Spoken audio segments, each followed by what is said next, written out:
Hello, hi guys. So, dito tayo sa ating first training video and this is about email management. Okay. So, ayan. So, discuss muna natin kung ano yung most common email platforms or email clients na ginagamit ng client. So, in my 10 years of experience as a VA, yung most common talaga, number one, Gmail. Second is Outlook. And then, meron ding iba na Apple Mail, 'yan. So, ang mahirap lang kapag Apple Mail yung client mo, ta's hindi ka naka-Mac, may gano'n, yes. Pero kadalasan naman pero kapag Apple Mail naman puwede mo rin naman siyang i-open sa Gmail, alright? Pero kadalasan talaga Gmail, as in. Pero ang i-di-discuss lang natin sa training na 'to ay Gmail. Of course, kung paano yung mag-manage ng email and then yung features ng Gmail. Kaya naman yun ang i-discuss ko kasi siya yung pinakamaraming, I think features and then kapag familiar ka na sa Gmail, halos similar lang din kasi siya sa iba, sa Outlook, sa Apple Mail. So 'pag alam mo na siya, as in madali ng mag-transition sa ibang tools. Alam mo na din siya, parang straightforward na lang yung ibang tools, ayun, madali na siyang aralin. So, ano ba yung email management? Do'n muna tayo sa kung ano yung ginagawa before yung technicalities or yung features. So, yung email management kadalasan, eto naman sa call niyo pa lang ni client sasabihin niya na, kadalasan sa discovery call tapos puwede din sa onboarding call. Onboarding call yun yung parang, first call niyo during, during dun sa bago ka mag-start ng work, 'yan.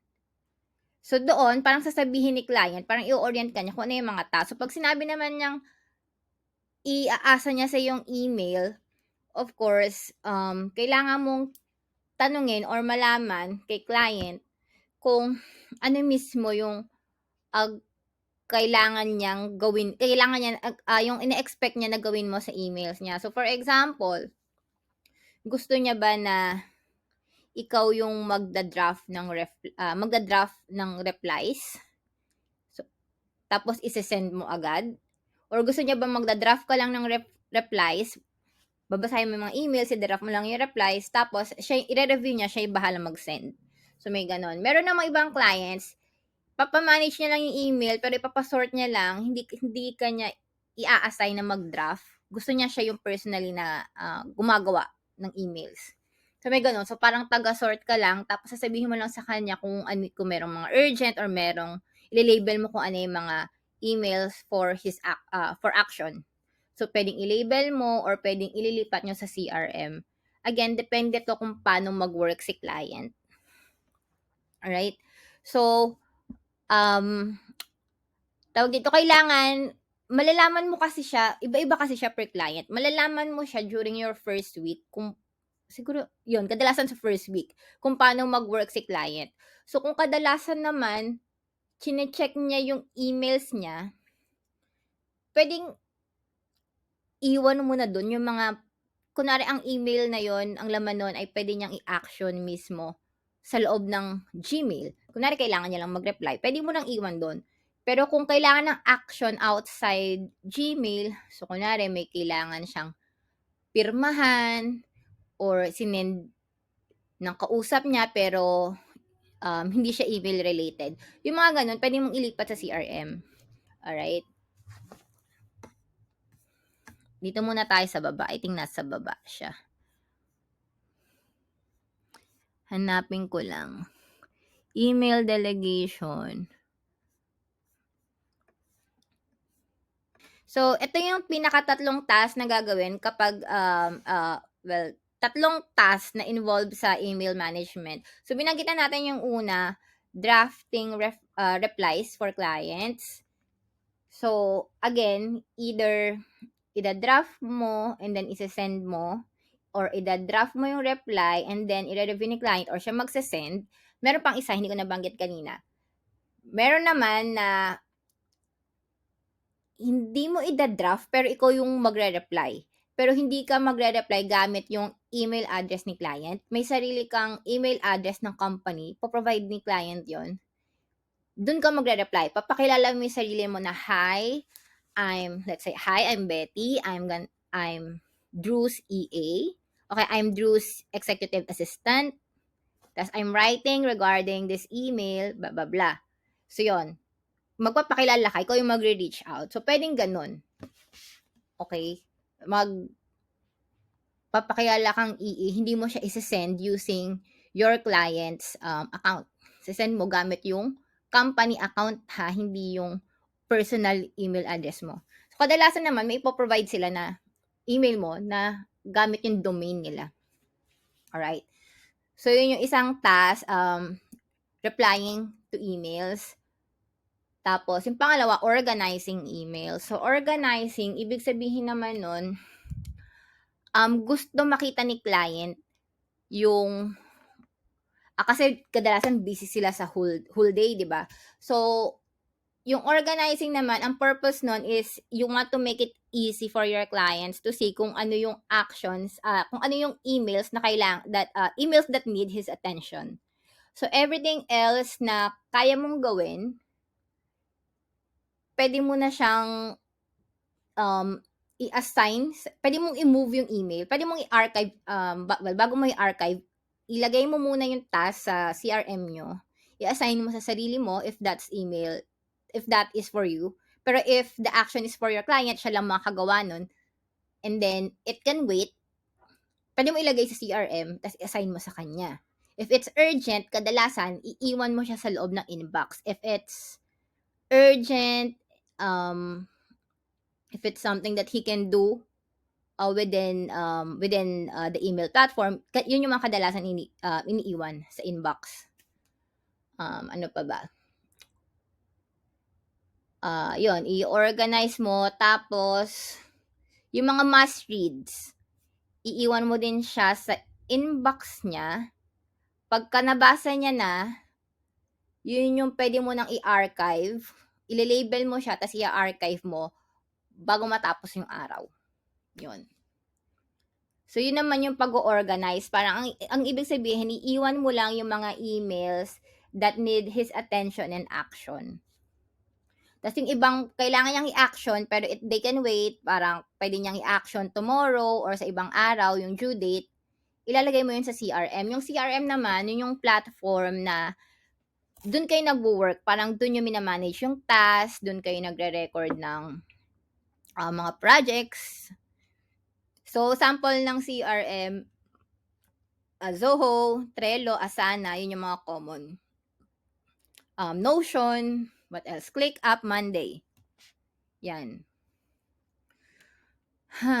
Ano pa? And then, actions. So, kung ang email for your action, again, ilipat mo na sa CRM, tapos pwede mo nang i-archive. Kasi kung the action is for you, nasabi ko na din naman yung kanina, nililinaw ko lang. Yun. So, ang iiwan mo lang is yung emails na kailangan ni client mabasa and yung emails na kailangan niyang i-action for that day. Kung ibang araw, basta naka-assign sa kanya sa CRM, okay na yun. So, ganun siya. Alright. So, mamaya na natin i-demo yung yung actual. Doon muna tayo sa features ng emails. So, number 1, labels. So, yung labels, sa Gmail ang i-explore natin, okay.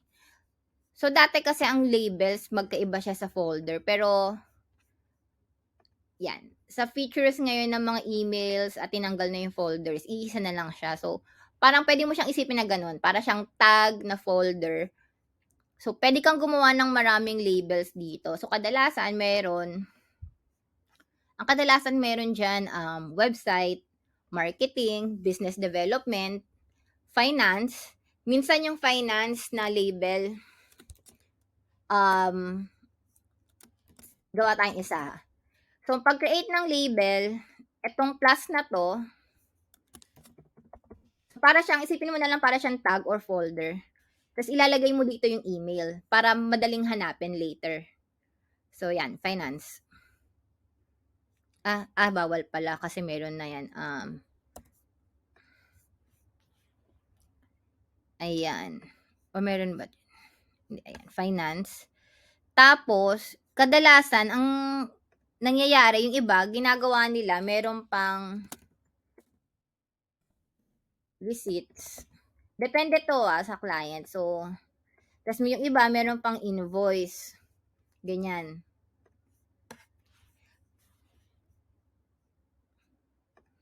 So, so yung labels naman, ikaw ang bahalang mag-work dito. So, kadalasan naman, pag may client ka na, meron na siyang existing labels, kailangan mo na lang i-review.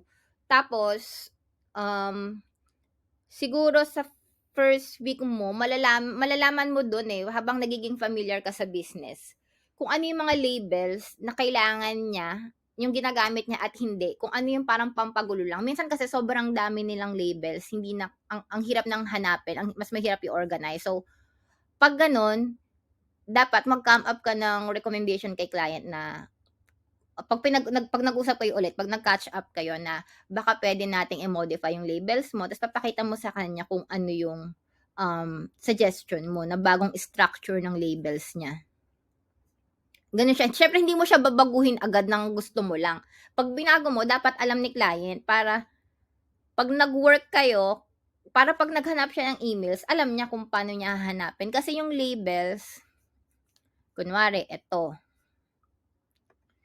Ayan, kunwari eto, hindi naman yan kailangan mabasa ni client, 'di ba? Parang marketing email lang siya. So, yung mga ganito, pwede mo siyang i-delete or pwede mong i-archive, ganyan. Actually, delete na lang siya agad Pero depende sa ibang clients kasi fina-file nila pero hindi rin naman babasahin. So, anyway, delete. Tapos, kunwari, ayan, may nag-share ng, eto, kunwari, mga madalas nyo ginagamit. So, ang label naman, para ka lang for filing siya, di ba? For organizing. So, kunwari, ito, ginagamit nyo for, sabihin na lang natin marketing. Parang presentation decks. Ayan. So, ito pa yung isang way ng pag-create ng label. Dito, label, create new. So, ayan. Para, kunwari, hindi naman kailangang mabasa ni client. So, pwede mo nang i-archive agad. Pero kung kailangan niya munang basahin, pwede mo munang iwan doon sa inbox. Tapos pag nabasa niya na, bago mag-close yung araw, kunwari nakita mong ni-read niya na, ibig sabihin, kunwari bago matapos yung araw, kailangan mong linisin yung inbox. 'Di ba? Kung nabasa niya na, tsaka mo siya i-archive. Pero make sure na may label. Para pag hinanap niya doon, madali siyang makita or kasi either naghahanap sila using the labels or ita-type nila kung ano yung natatandaan nilang word or keyword dun sa subject or sa loob ng email. So, yun siya. So, make sure lang, bago mo i-archive, may label. Ayan. Tapos, itong mga gantong FYI emails. So, ganito yung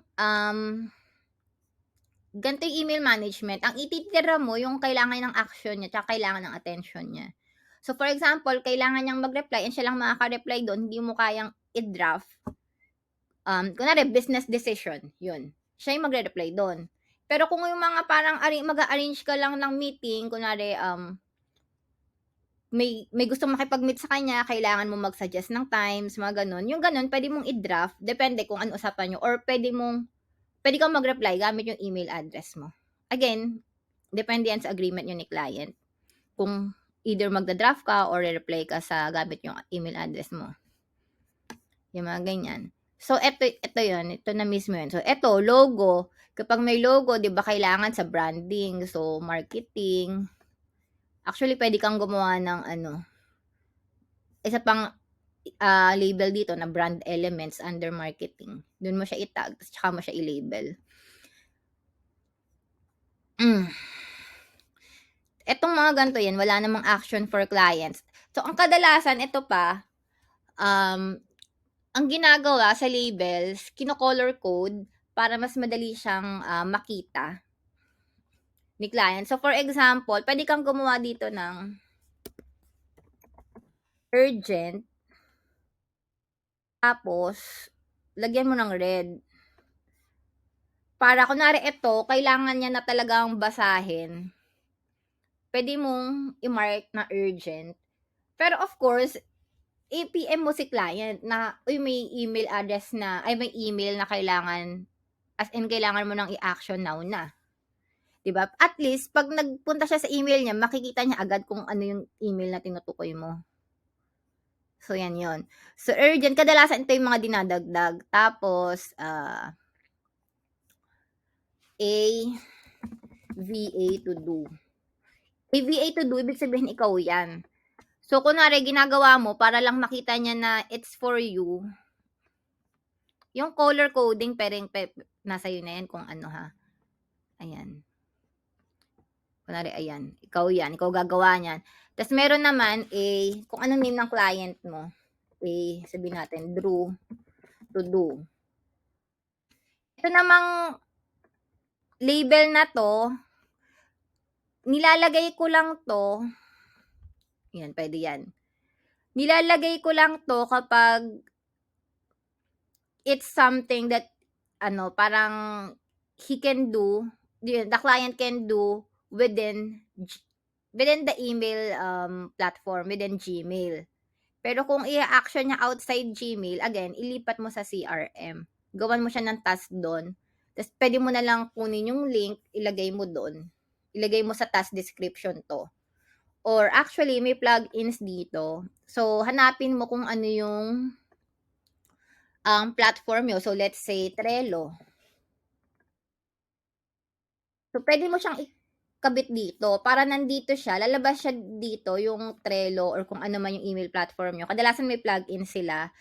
So, at least, ang mangyayari doon, pag nakakonect siya dito, pag nag-click ka, pwede mong i-add yung email as a task. Tapos lalabas na siya sa CRM nyo. So, at least, ma-add mo na siya ng diretso. Gamit dito, hindi na yung super manual. Yun. Ano pa bang kailangang i-discuss? Itong email management, actually, isa siya sa parang pinakamabilis mapag-aralan. As in, parang maumay ka. Mga siguro, hanggang second or third day mo, parang gamay na gamay mo na to. Ayan. Tapos, pag naglinis ka ng emails, kadalasan kasi pag naghanap sila ng VA, marami silang emails na kailangan mong i-delete, ganyan, yung mga notifications lang na hindi naman kailangan. Ano bang sample?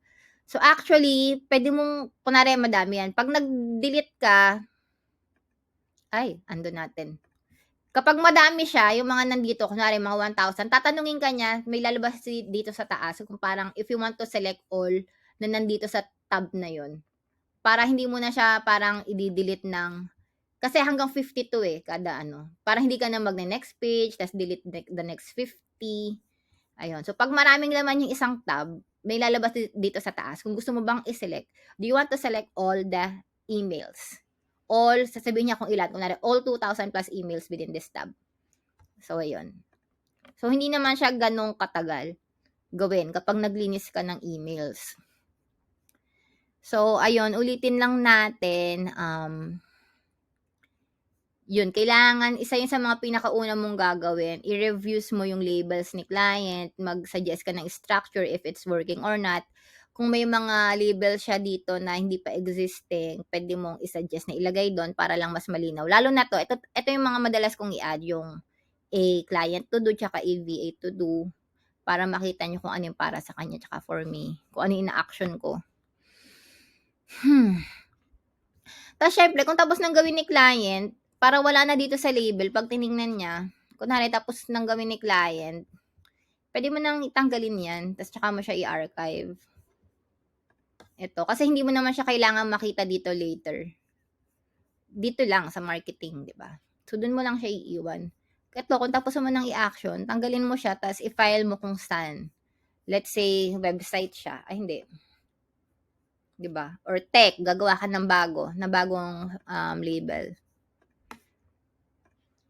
Ayun. So, yun naman yung labels.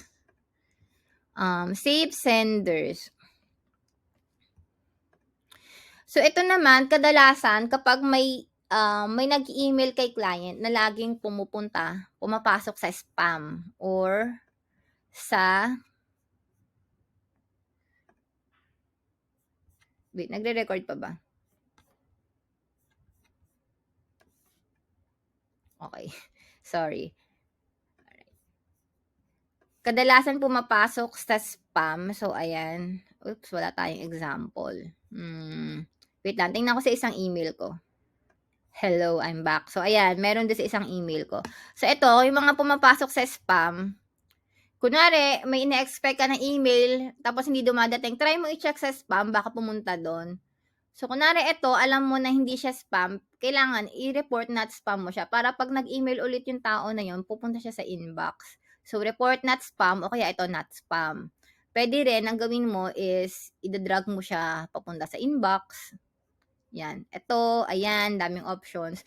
Tapos, para lang sure, pag nireport mo siya as not spam, check mo lang na nandito din siya sa contacts ni client.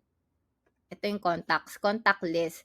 So, para lang, kasi pag inad mo siya doon, napupunta, sa Gmail, ito kasi yung way para ma-add siya sa Save Senders. Kailangan mo siyang i-add, create as a contact. So, make sure lang na nandun siya sa contact. So, add mo lang yung first name, tsaka yung email address. Sa Outlook, nakahiwalay siya. Merong tab doon na nakalagay na add to Save Senders or whitelist. Parang ganon. Again, para pag nag-email siya next time, hindi siya pupunta sa junk folder. Yun.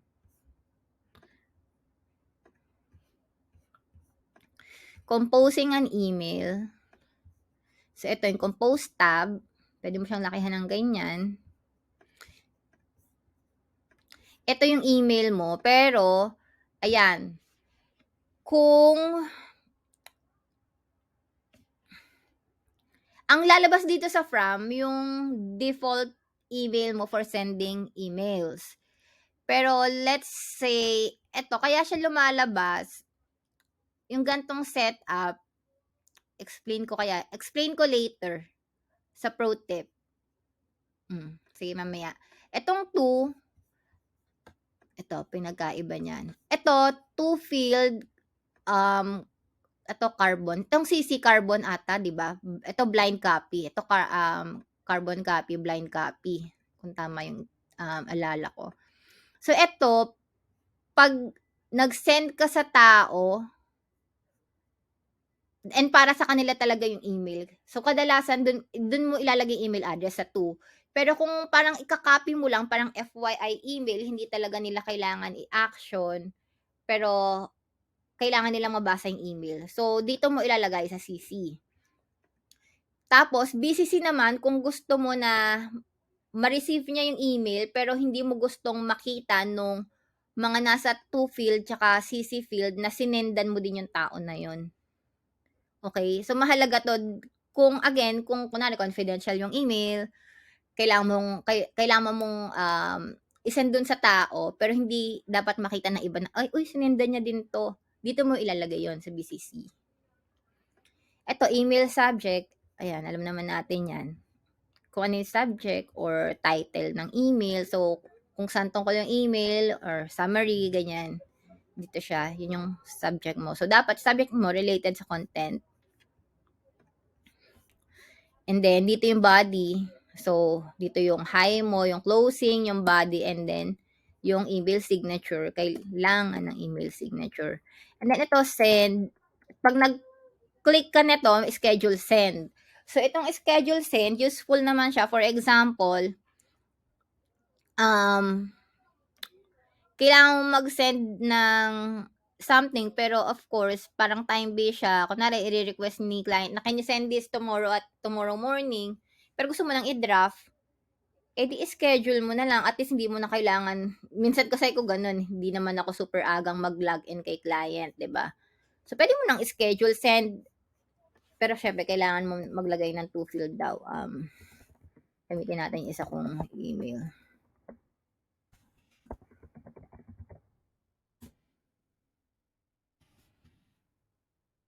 Ayan, pwede ka na mag-schedule send, pick date and time kapag gusto mong custom. So, ayan. Tapos, ang susundin niya na time dito, kung ano yung time ng device mo. Ayan. So, kung mali yung settings mo, ay, dapat i-correct mo siya. I-set mo siya ng, yun, ikaw, Manila time, right? Tsaka mo i-schedule send.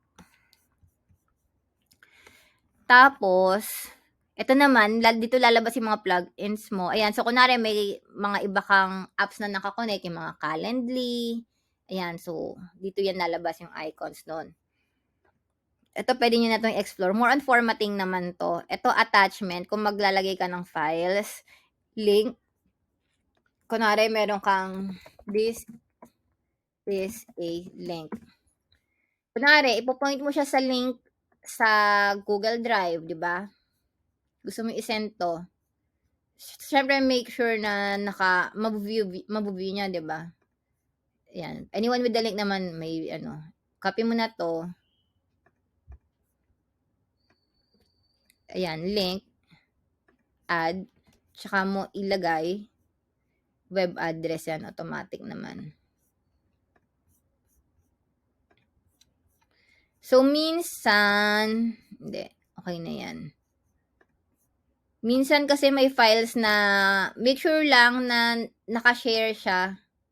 Tulad nun, nalalabas siya anyone with the link, Ken, tas tatanungin ka niya dito, view, edit, ganon.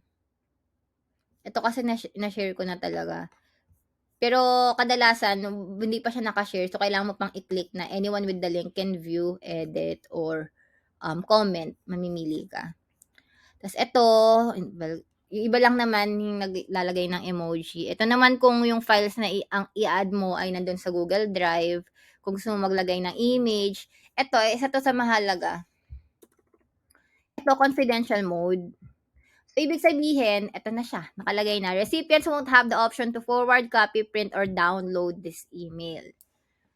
So, ito, ginagamit kapag sinesend mo is, yun, confidential. Tapos, ginagamit din siya minsan, well, hindi naman minsan, ginagamit din siya madalas kapag mag-share ka ng passwords via email. So, for example, yung client mo, wala siyang password manager. Yung iba kasi kadalasan ang ginagamit for password sharing, LastPass. May bayad pala yon. LastPass, ano pa ba yung iba? Dashlane, mga ganon. So, yun. So, kung wala silang password manager, pwede namang ito na lang, confidential mode. Tapos, maglalagay ka dito kung kailan mo siya gustong mag-expire. So, kung alam mo naman yung number ni client, pwede ka mag-set ng generic SMS passcode. Ay, hindi pala. Sa ano pala yon, sila yung kung ano yung nakalink sa tawag dito. Tingnan natin. Kung ano yung nakalink ata na SMS sa Gmail nila, doon siya magsisend. Pero ayan, no SMS. Ayan, yung ganyan naman na setup, okay na yan. Kadalasan ganito lang. Tapos, ang downside naman nito, hindi nila ma-forward, copy, print, pero pwede pa rin nilang screenshot. So, hindi siya as secure. Yun. What else? Yan yun. So, madaling i-differentiate kung naka-confidential mode kasi ganito din siya lalabas sa kanila. Tapos, hindi lalabas yung text sa preview pag confidential mode. What else? Ayan naman, insert signature. So, ayan, kung marami kang signatures na nakaset up, pwede kang mamili. Pwede mong ibahin kung ano yung gusto mong i-insert dito. Tapos, pro tips. Sige. So, yun naman yung mga features. Mamaya na yung pro tips. Forwarding an email. So, forwarding an email, ganito lang naman siya. So, ibig sabihin lang naman, nire-resend mo yung email na na-receive mo. Gusto mong i-send sa ibang tao. So, ayun siya. Ito kapag gusto mong mag-reply, di ba? Ito na lang muna i-discuss natin. Forward, kung gusto mo i-send sa ibang tao. Filter messages like this. Kunwari gusto mong makita ibang messages na sinend ng taong to. Or ayan. Pwede ka actually mag-set ng filters. Ayan. So, kung from, lalagay mo yung email address na yun. Create filter. Tapos tsaka mo i-search. Ano ba mga mahalaga dito? Yan, report, spam. Yun lang naman. So, forward, pag finorward mo, halos same lang siya. Ayan, magkakalagay lang siya ng note dito na this is a forwarded message. So, minsan naman gusto mong i-forward pero ayaw mong nakalagay ito. So, pwede mong gawin, Kasi pag finorward mo, may nakalagay na FW sa subject. So, kailangan pag kung ayaw mo mahalata na finorward mo lang, edit subject mo. Tapos, tsaka mo to i-delete. Para mukhang as is lang siya.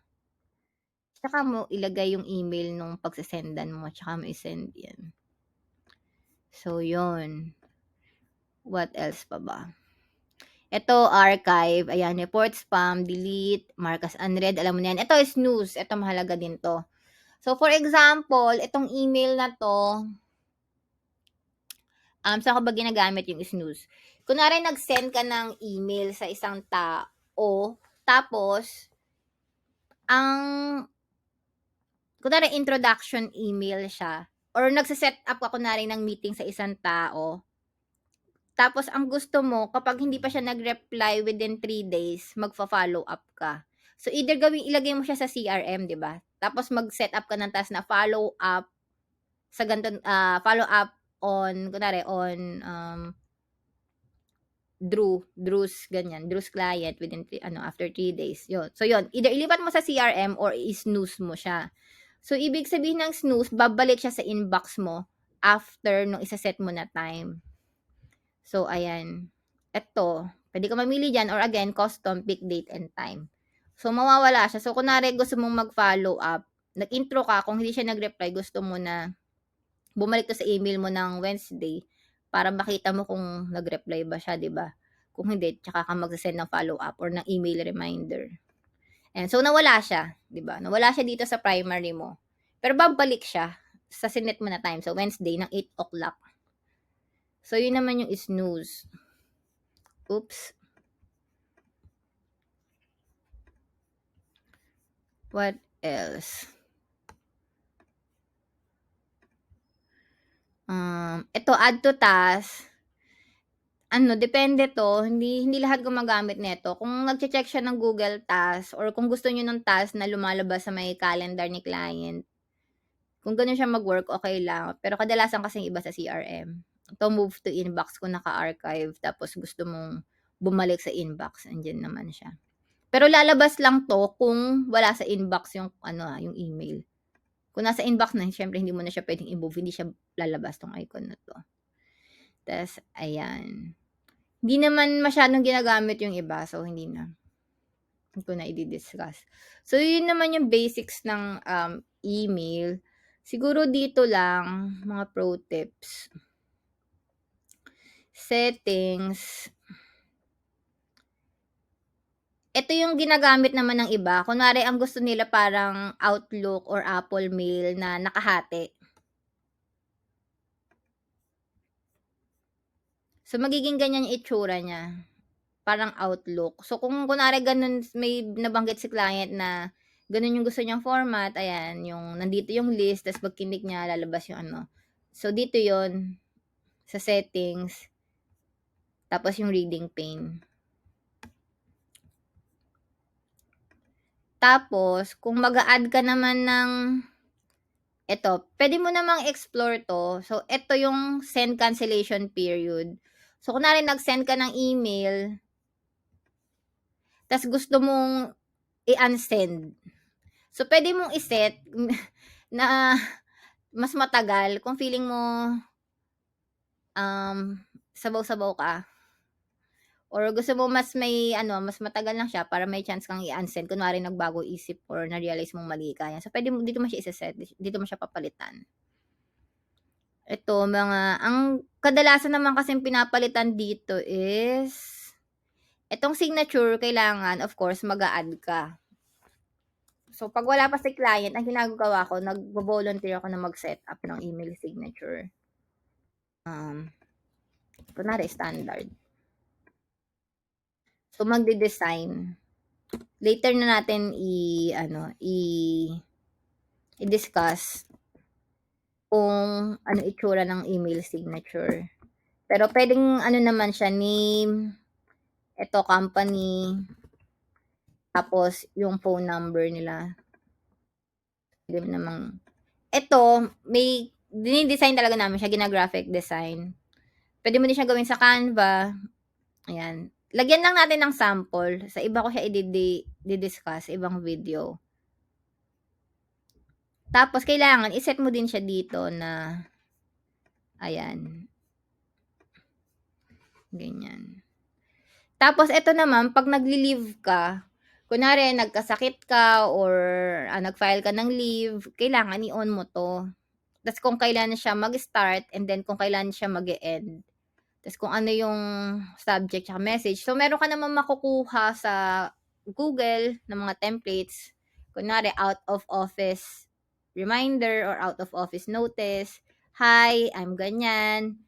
Please note that I don't have access to email on these dates. Tapos sasabihin mo lang kung sino yung mga kailangan niyang, pwede niyang i-reach out. For example, if urgent yung needs nila, ganon. Tapos sabihin mo kung kailan ka babalik. Yun naman kadalasan nilalagay. The save changes. Yan. Pero of course, i-off natin. So again, tandaan nyo lang din na i-on nyo to kapag wala kayo. Yan. Ano pa bang kailangan i-discuss sa email management?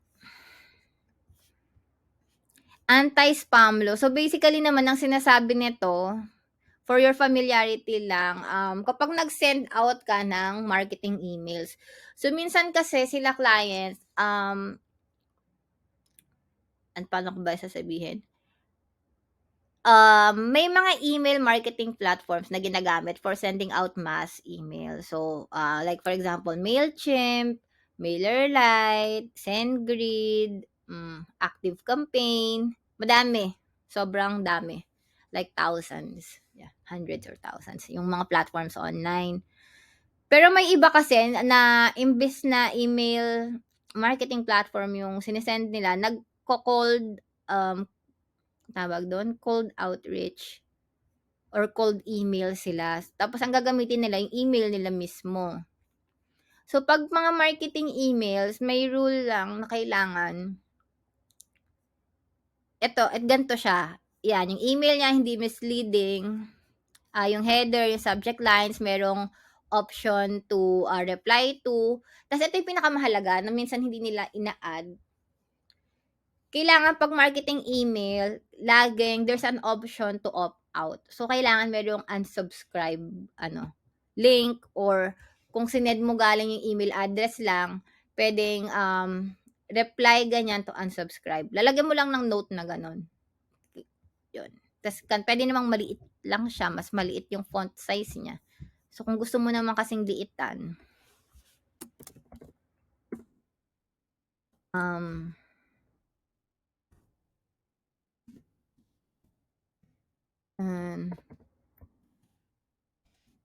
reply, kunwari, reply, depende, wait lang, sorry, ganyan lang muna. O kaya reply unsubscribe to unsubscribe, may ganun. Pwede dito may, where is it? Ito, size. Pwede mo naman siyang, ayan, gawin mo siyang mas, small, kaysa dun sa standard text. Parang disclaimer lang siya. So, yun, pwede yung ganun. And then, pro tips, you can unsend sent messages na na natin yan kanina. You can check draft emails for spelling errors.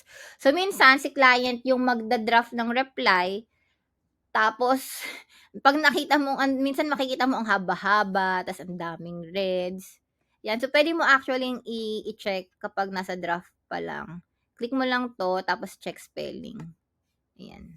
Tapos, kung may content dyan, papakita naman niya kung ano yung mga maling spelling. So, ito lang, tandaan nyo pala, sa mga may alam, sa mga hindi pa familiar, kapag ang client nyo Australian, ang spelling nila, kailangan yung spelling mo, yung Australian spelling. So, ang Z nila, kadalasan, ang Z nila, letter S, for specific words kasi. Kunwari, prioritize. Yung prioritize niya, kapag ito, US spelling yan. So, kung ang client mo, taga-Australia, kailangan, pag nag-type ka sa email nila, ganyan, organize, ano pa ba? Sabihin lang natin na ganyan ako. Basta ganyan sila mag-spell. Kapag US, Z as in Z, 'di ba? So yun lang, tandaan nyo. I think kapag UK din ganito, pareho ng Australia.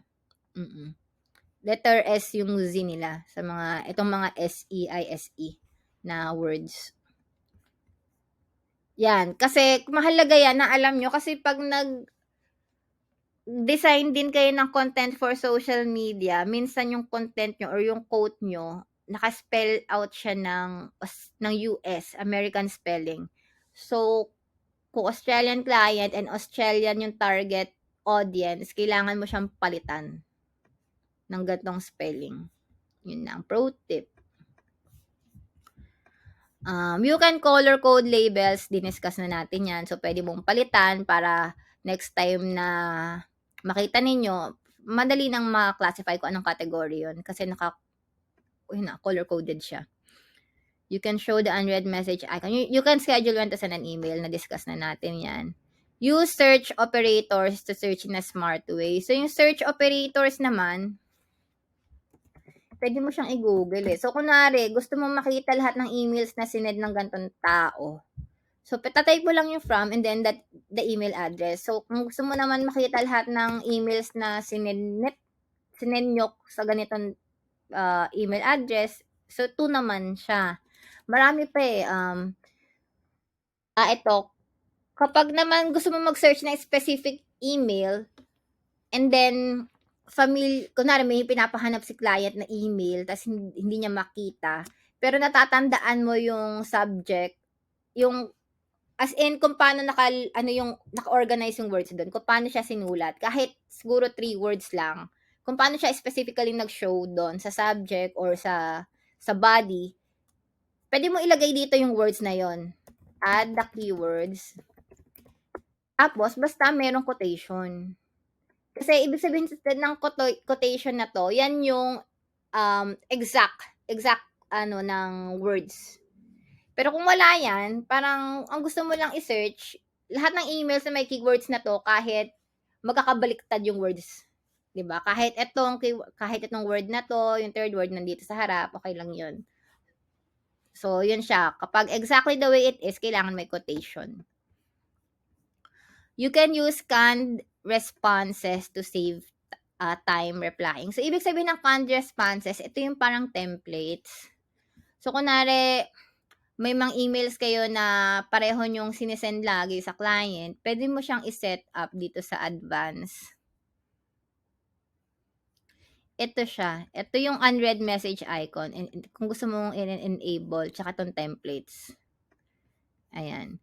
Pero kadalasan kasi yung templates, pwede kang maghanap na lang kasi unti lang yung features ng templates na to ang alam ko Ang ginagamit ko sa templates, may feature siya for templates. Ito, ini-install ko kay client. Maganda yung templates niya. Kasi, ito, pag nag-search ka ng template, ito, so pwede ka mag-type ng subject, add the subject name here, add the subject, and then yung body ng body ng email. Kunwari, may lagi kayong sinesend sa client, so pwede mo siyang i-save as template. Yan, save draft as template. Save as new, or pwede, kapag may existing dito, pag kinlik mo yon ma-overwrite niya. So, save as new template. Ayan, lalagyan mo lang siya ng name. Kunwari, intro email. Yun na yun. So, ganun mag-create ng template. Yun yung canned response. What else? Ito naman minsan, magrereklamo si client, bakit hindi niya nakikita yung images. Check mo na lang baka na-tick niya to, plain text. So, hindi siya naka-HTML. Hindi HTML rich yung emails niya. So, kaya walang design, walang kahit ano. I-off mo lang. What else? So, ito naman yung bago. So, kapag nag-organize ka ng times with your client, ayan. So, pwede ka nang mag-add dito ng slots from your client's calendar. Ayan. Pwedeng 8 to 9, tsaka ayan, pwede ka nang mag-suggest ng mga times, tapos kung ilang hours yung pwede nyo i-book. 'Di ba? I can't add times in the past. Kasi 6 AM yung inano ko. So, yung tomorrow na lang.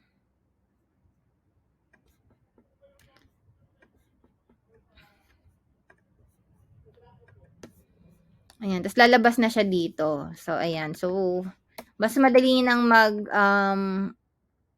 mag-propose ng times kapag nag-a-arrange ka ng meetings.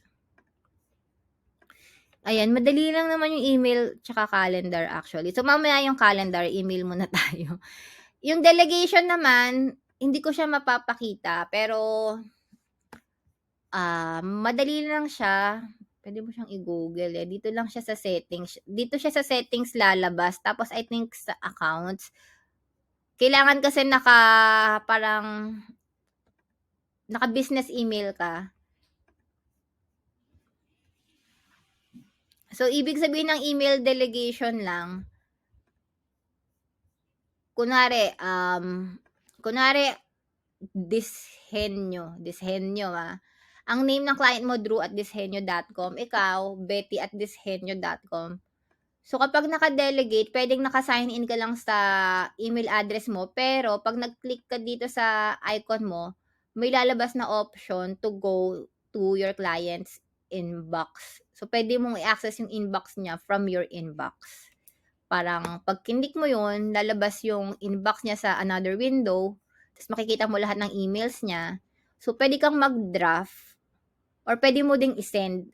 Ang kinaibahan nun, pag sinend mo, gamit mismo yung, nandito, tas naka-view ka lang gamit yung account mo, masasend siya using his email address, pero may nakalagay sa gilid na sent by ganito. Ayun. It doesn't matter naman, okay lang yun. Pero, parang makita lang siya na, hindi naman yun nagmamatter sa clients nila, okay lang yun. Pero at least, makikita ni client na, siya pala yung nag-send, yung EA ko yung nag-send, yung ganun. So, yun yung email delegation. Tapos, yun lang, may restrictions lang kung ano yung pwede mong gawin. Yan, pwede siya magbasa, pwede siya mag-reply, pero kapag delegate ka, ito. 'Di ba? Pwede mong i-view yung inbox ni client, pwede kang mag-reply, pwede kang mag-delete ng emails, pero hindi mo pwedeng palitan yung password na or palitan yung mga settings. Tsaka hindi mo mababasa yung chat messages sa kanya sa Google Chat. So, kailangan, pag ganun, magla-login ka sa browser mismo ni client mo. Yun. Doon. As in, doon ka dito ka, magpapalit ka ng browser. Doon ka sa client mo. And yung pa pala. Saglit. So, yung pa pala, yung isa kong ituturo. Wait lang, after na lang neto. Email delegation, tapos na tayo yan. Google Task, snooze, email forwarding. Ayan. So, kapag nag-i-start ka sa client, isa ding ituturo ko is, for each client, kailangan may sarili kang browser. Recommended yon. So, pwede kang mag-add, tapos sign in. So, madalas si client naman magse-send siya ng si client kadalasan magbibigay siya sa'yo ng email address. Gagawan ka niya gamit yung company domain nila, company email. So, pwedeng Betty@dishenyo.com, gagawan ka niya ng email. Yun yung isa-sign in mo. Pero for example, wala. Si client lang yung may work email address gamit yung domain nila. Ang suggestion ko, gagawa ka pa din ng email specific for that client. So, pwede kang, kunwari, ang ginagawa ko, kung hindi nila ako binibigyan, kunwari sabihin natin, Dishenyo din yung name niya. Dishenyo support, ganyan, at gmail.com. Sasabihin ko na dito niya ako i-email para lahat ng communications namin nasa isang lugar. Kaya naman ako gumagawa ng browser for each client kasi useful siya kasi doon naka-save lahat ng bookmarks mo, lahat ng passwords mo for that client. At least hindi siya nakahalo sa personal account mo or doon sa pang freelance account mo na ginagamit mo for searching for clients, 'di ba? Maganda for each client may sarili kang browser. Isa 'yun sa pro tips ko. Kasi mahirap pag halo-halo sila tapos 'di ba kunwari same sila ng tools, pag login mo pa lang magpapalit-palit ka. At least ayun, naka-save na siya, hiwalay na for each client. So ayan, yun naman yung email management. Kailangan niyo pa ba ng example? Ayan, so kadalasan yan ipapalinis nila sa inyo, sobrang dami, thousands pa. So ito yung sinasabi ko, ay hindi, 29 lang siya. Try natin 'to. Ito 104. Ayan, lalabas siya ganyan 'no. Kung gusto mo bang i-delete lahat ng nandito, yun yung sinasabi ko kanina. So select all, tsaka mo siya lilinisin. So again, ang paglinis naman is ayun, sa umpisa naman ng day niyo sa client, yung first day niyo again, pag-aaralan mo yung labels niya, tapos magsa-suggest ka kung ano yung magandang structure, kung okay ba, kung tingin niyo ba may mga duplicates, may kailangang palitan or puwedeng i-merge na labels. Pagkatapos, ifa-familiarize mo din yung sarili mo sa inbox niya. So yun yung kadalasan ginagawa sa first week. Kailangan basahin mo yung mga emails niya, kung sino yung mga kausap niya, parang ipa-familiarize mo kung kunwari itong taong 'to, ito client 'to, ito supplier.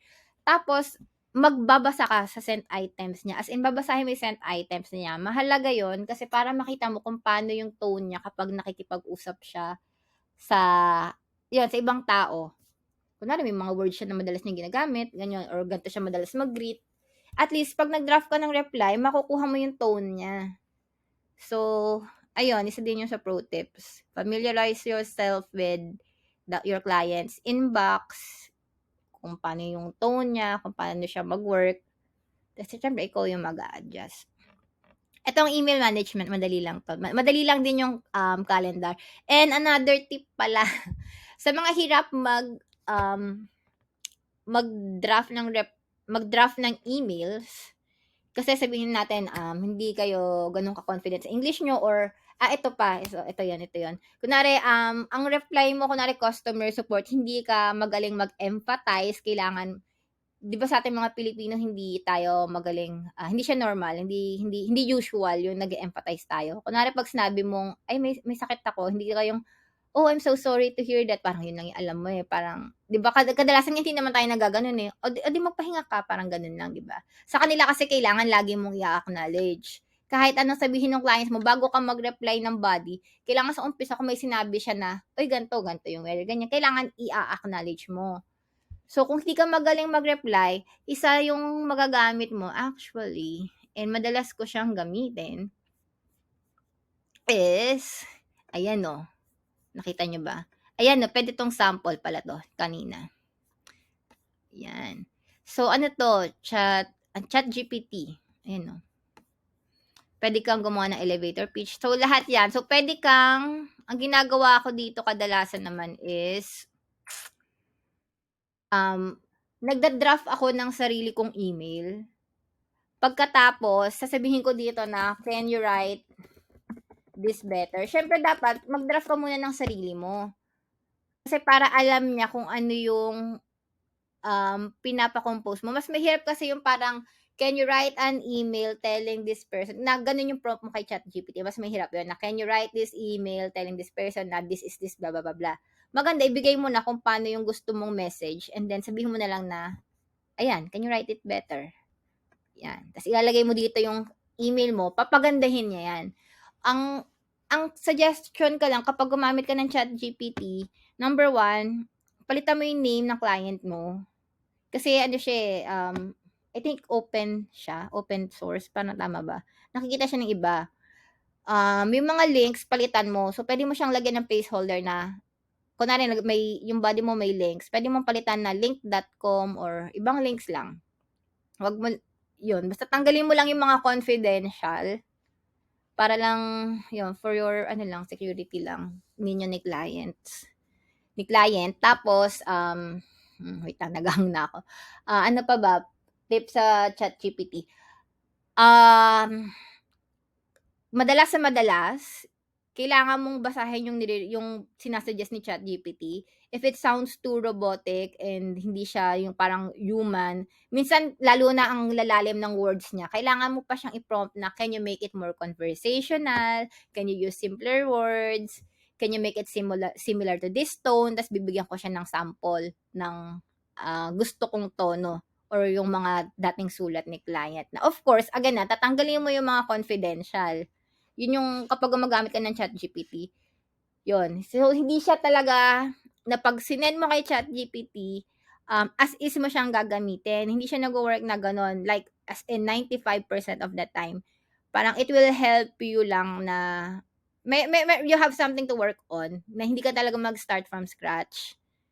Pero kailangan niya ng refinement. AI siya, so kailangan mo siyang turuan. So kailangan magpo-prompt ka ng magpo-prompt. Hindi yung unang bigay niya yun na yun. Kailangan mo siyang basahin and kailangan humane or human yung dating niya. Yun. Ayun, sana na-gets niyo. So, kapag hindi natural yung parang pagkakasulat niya or yung mga words niya, wag mo namang i-copy paste. Kasi parang ang off lalo na 'pag sinend. Minsan parang alam nila na, "Uy, parang AI 'to." Ay, parang hindi si ano yung nag-type nito, yung mga gano'n. So, reviewin niyo lang. Pero maganda yung ChatGPT kung alam niyo kung paano gamitin. 'Yon. So, that's it for email management. Next topic natin is calendar and travel.